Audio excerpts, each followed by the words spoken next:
বন্ধুরা, অনেক তো ভর্তা খেলে, সজনে পাতার ভর্তা খেয়েছো কখনো?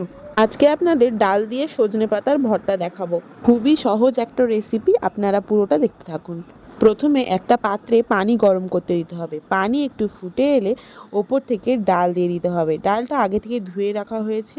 আর আমরা এখানে মুসুর ডাল নিয়েছিলাম। ডালটাকে ভালো মতো সেদ্ধ করতে হবে। ডালটা মোটামুটি সেদ্ধ হোক, আর এবার দেওয়া হচ্ছে ওপর থেকে সজনে পাতাগুলো।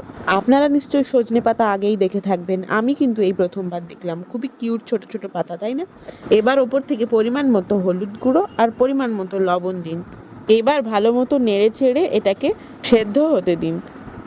এইগুলো যতক্ষণ না ভালো মতো সেদ্ধ হচ্ছে আর পানি যতক্ষণ শুকিয়ে যাচ্ছে পুরোপুরি, ততক্ষণ এটাকে ভালো মতো নাড়তে থাকুন। দেখুন, মা এখানে নাড়তে নাড়তে পুরোপুরি এটা সেদ্ধ হয়ে গিয়েছে আর পানিও শুকনো হয়ে এসেছে। এবার একটা পাত্রে তুলে রাখা হলো। এবার একটা পাত্রে তেল গরম করে শুকনো লঙ্কা ভেজে নিন, কয়েকটা রসুনের কোয়া ভেজে নিন, আর অল্প পেঁয়াজ কুচি ভেজে নিন। সবকিছু ভালো মতো ভাজা ভাজা হয়ে গেলে সবকিছু একসাথে মাখিয়ে নিতে হবে। তারপর আমাদের সজনে পাতার ভর্তা একদম রেডি হয়ে যাবে। আপনারা অবশ্যই এটা গরম গরম ভাতের সাথে সার্ভ করে জানাবেন কেমন হলো খেতে।